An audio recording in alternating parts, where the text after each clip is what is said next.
Recording junga de I Madeline Carboni bat ka jingrua ke bangan a happy kadai nak film kada bat no.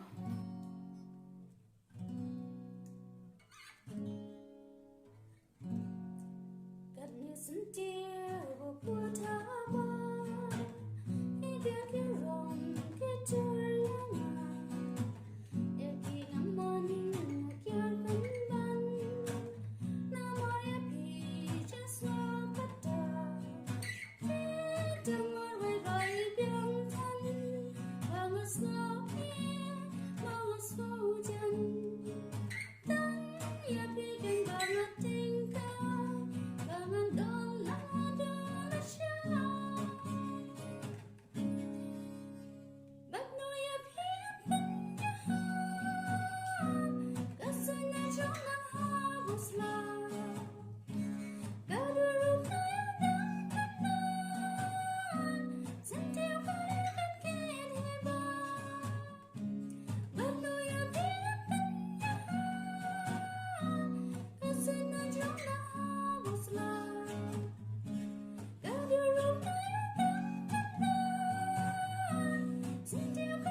Flash